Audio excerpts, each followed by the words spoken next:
उमर अब्दुल्ला से गुहार लगाता हूँ, अपनी झोली लगाता हूँ। उमर अब्दुल्ला साहब, जैसे आपने टोपी मांग के वोट लिए सर, हम झोली लगाते हैं कि हमारा कुछ करें। मैं परेशान हूँ, लड़की जवान है, दोनों लड़के जवान है, लेकिन मेरे बस का नहीं है कि मैं उनकी शादी करूँ। तो उसने फ्रॉड फ्रूड करके तो मेरी शादी बना दी, बड़ी फर्स्ट क्लास शादी हो गई। कहा उन्होंने कहा मेरा भाई भी मुलाजिम है, सरकारी मुलाजिम है PHE में।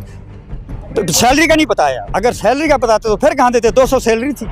चलाते हो बहुत मुश्किल, जाता ही नहीं है, जाते नहीं। किसी एक आदमी को या बीवी को भेजूंगा या खुद जाऊंगा। बच्चे तो जाएंगे नहीं, बच्चों को नहीं बूट है, नहीं कपड़ा है, नहीं कुछ लगाने के लिए, कैसे जाएंगे। आपको एक ऐसी कहानी बताने जा रहे हैं, अगर आप सुनेंगे तो कहीं ना कहीं आप भी चिंतक में पड़ जाएंगे कि एक शख्स 28 साल सरकारी जॉब करता है, लेकिन अभी भी वो डेली बेजर में है और इंतज़ार है कि कब परमानेंट किया जाएगा। उम्मीद बरकरार है और अभी भी 28 वर्ष से डेली बेजर में सरकारी काम कर रहा है। पूरी दास्तान इनसे सुनेंगे। सर, सबसे पहले अपना नाम बताएं। मेरा नाम धनीराम जी, बताएंगे कि कहाँ के रहने वाले हैं और क्या काम करते हैं। मैं धनमाड़ी का रहने वाला हूँ जी, ब्लॉक मेरा थुरू है जी, तो डिस्ट्रिक्ट मेरा रियासी है जी। मैं 396 को लगा था। अच्छा, 396 में लगा था। एक अक्सम साहब होते थे, उनकी डेथ हो गई है, सीताराम नाम था, वो सुंडी के रहने वाले थे। वो मेरे घर में आए और मेरे घर के पास एक टैंकी बनी थी, उस टैंकी में 2 बाल लगे थे। उनने टैंकी के साथ ही लिखे एक पुर्जी मेरे को दी कि आज के बाद ये पानी आपने सुबह भी खोलना है, शाम को भी खोलना है। 1996 में सर। तो उम्मीद लगी रही सर, उम्मीद लगी रही। 97 में शादी भी कर ली। अब 29 साल का मेरा बड़ा लड़का है सर। आपने सोचा है सरकारी जॉब लग गई है तो अब शादी भी करनी चाहिए। तो जो जब आपने शादी की तो वहाँ पर क्या बताया कि मुलाजिम है जी हमारा लड़का। मेरा भाई गया, वो परमानेंट PHE में था, तो उसने फ्रॉड फ्रूड करके तो मेरी शादी बना दी, बड़ी फर्स्ट क्लास शादी हो गई। कहा उन्होंने कहा मेरा भाई भी मुलाजिम है, सरकारी मुलाजिम है PHE में। सैलरी का नहीं बताया, अगर सैलरी का बताते तो फिर कहाँ देते। 200 सैलरी थी। सैलरी का नहीं बताया सर, सरकारी मुलाजिम बताया। फिर शादी हो गई, लड़का हो गया। 29 साल का मेरा लड़का है। इस समय आपका 29 साल का लड़का मेरा 29 साल का है। लेकिन मैं इतना परेशान हूँ, लड़की जवान है, दोनों लड़के जवान है, लेकिन मेरे बस का नहीं है कि मैं उनकी शादी करूँ। आपके 3 बच्चे हैं? 2 लड़के 1 लड़की है मेरी, लेकिन मेरे बस का रोग नहीं है कि मैं उनकी शादी कैसे करूँ। तीनों के तीनों जवान हैं? तीनों के तीनों जवान हैं। और अब चिंता है? चिंता ही, नींद नहीं आती रात को। अब क्या करूँ। लड़कों को छोड़ जी, लड़कों को किसी का नौकर छोड़ देता हूँ, लेकिन बच्ची किसी के घर देनी है, उसको कैसे दूँ। कितनी एज हो गया? लड़की की 21 साल हो गई। 21 साल है। चिंता अब छा चुकी। बहुत चिंता है, बहुत चिंता। ये मेहंदी लगाई है मैंने, कालख लगाई है मैंने। अच्छा, हाँ, कहीं बूढ़ा ना दिख जाए। कोई आएंगे रिश्तेदार का आए तो भैया कालशाल मगर गुहार लगाता हूँ इस गवर्नमेंट से।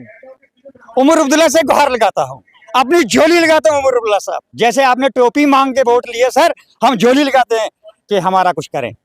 आप कह रहे हैं 28 साल से काम कर रहे हैं, शादी भी एक सरकारी मुलाजिम कहकर शादी करवा दी। तो कितनी बार संघर्ष किया इस चीज को लेकर कि परमानेंट किया जाए? बहुत किया सर, बहुत किया। जम्मू में अंदर भी हुआ, 3 दिन के बाद जमानतें हुई मेरी। बहुत कुछ किया सर, लेकिन लाली पाम आज मैं थी कि गवर्नमेंट बनी, बहुत आस थी। धनीराम जी, कितनी एज है आपकी? मेरी 47 साल है। 47 अभी उम्मीद है कि आप परमानेंट होंगे? उम्मीद तो है जी। डेली बेस में किस में, मैकेनिकल में या फिर? मैं CP वर्कर हूँ। सिविल में? हाँ, सिविल में CP वर्कर हूँ जी। काम पूरा काम पूरी पंचायत की जिम्मेवारी दी है। जिस जगह मैं काम करता हूँ 72 घरों में मेरा पानी जाता है। 72 घर चलते हैं उस पानी पे। अब सोर्स खत्म हो गए, लेकिन सुबह निकलते हैं, शाम को अंधेरे में घर में आते हैं। कितना वेतन मिलता है? वेतन कुछ नहीं में 9300 रुपया मिलता है। 93 मिलता है बस। यही बस शुरुआती में आपको 200 रुपये मिला और 28 साल आपने सेवा की, उसके बाद आपको कितना मिला? अभी कितना मिल रहा है? अभी 9300 मिल रहा है। वो भी बीजेपी सरकार आई तो थोड़ी उन्हें रियायत दी, लेकिन फिर भी 300 से कुछ नहीं बनता है। बच्चों का क्या करेंगे? घर का बताएंगे कि बच्चे कौन सी क्लास में पढ़ रहे हैं, अभी पढ़ाई कर रहे हैं? बच्चे मेरे तीनों 10th में पढ़े, तीनों फेल हो गए 10th से।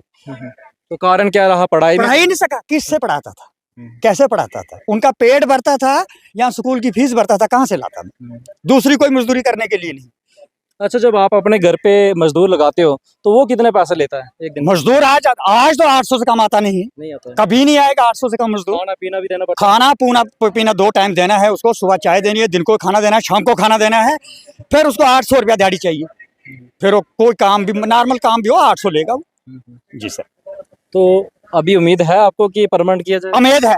लोगों की लड़कियों का देखते हैं जब दहाड़ जाता है गाड़ियां भर के गाड़ियां जाते हैं, हमारा दिल भी सड़ता है कि हम भी कुछ होते हैं, अपनी बच्ची को कुछ देते हैं हम भी, लेकिन क्या करें। दहेज लेना तो अपराध है। चलो अपराध तो है, लेकिन लोगों की पहाड़ी में एक रीत बनी है, देते हैं लोग, तो हम भी सोचते चलो अपनी बच्ची को, बच्ची एक कलेजा होती है, चलो दो चीजें, एक बच्ची 2 बच्चे। तो अमर अब्दुल्ला जब ये वीडियो देखते हैं तो क्या उम्मीद करेंगे? बहुत उम्मीद है उमर अब्दुल्ला से मुझे। क्या डिमांड करेंगे? डिमांड यही है कि जो एवरेज हो रहे हैं, सर पहला बैच इनको उठाओ, हम नहीं कहते आप 8,000 को उठाओ, जो एवरेज हो रहे हैं बेचारे, एक वेज तो उठाओ, एक रास्ता बन जाएगा, एक उम्मीद की किरण बन जाएगी कि रास्ता खुल गया है हमारे लिए, पीछे की एक उम्मीद बन जाएगी। कितने ऐसे लोग होंगे जो आपने देखे कि डेली बेजर में ही जो रिटायर हो गए? रिटायर कम से कम मेरे डिवीजन से ही 70 आदमी रिटायर चला गया। 70 आदमी जो है रिटायर रोता रोता घर में गया, 10 रुपए उसके जेब में किसी ने नहीं डाले। दुख होता है उनको देख? बहुत दुख होता है, देखा अपने पर भी आ रही है ना कि कल मेरी बारी भी ऐसी आएगी, मैं घर मुंह किसका मुंह लेके जाऊंगा, कैसे मुंह दिखाऊंगा घर में जाके। सरकार से जो उम्मीदें थी वो अभी भी कायम आपने अभी रखी है?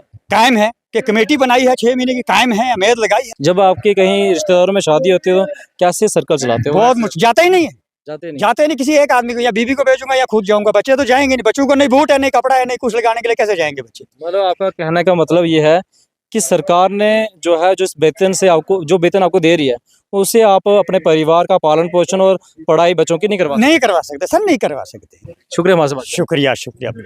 ये थे हमारे साथ धनी राम जी, जो 200 रुपये में 1998 में ये शख्स जो धनी राम है वो जॉब करते हैं और 28 साल हो चुके हैं PHE में, और वहाँ पर उनको अभी 9300 यानी 9300 रुपीज़ उनको मिलते हैं। आप ज़रा सोचिए कि ये रिश्तेदारों में भी जाना छोड़ चुके हैं। कारण क्या है, जितना वेतन मिलता है इतना घर का खर्चा उससे ज़्यादा हो जाता है। तो आप सोच सकते हैं कि अभी भी इंतज़ार में है, कहीं ना कहीं परमानेंट किया जाएगा, और शादी भी एक सरकारी मुलाजिम कहकर इनकी शादी करवाई गई है। आज इनको इस चीज़ को दुख होता है और इनका कहना है कि अगर वेतन बता दी होती शायद मेरी शादी अभी तक नहीं हो पाती। तो अभी तक इनकी जो है डिमांड यही है सरकार से कि जल्द जो पुराने लोग हो चुके हैं, जो जिन्होंने 20, 28, 25 साल जिन्होंने यहाँ पर दे दिए गए हैं, कम से कम उनको परमानेंट किया जाए। तो उम्मीद करेंगे इस वीडियो के बाद कहीं ना कहीं इस दास्तान को सरकार तक पहुँचने का आप भी एक माध्यम बन सकते हैं, एक शेयर के माध्यम से। फिलहाल इसका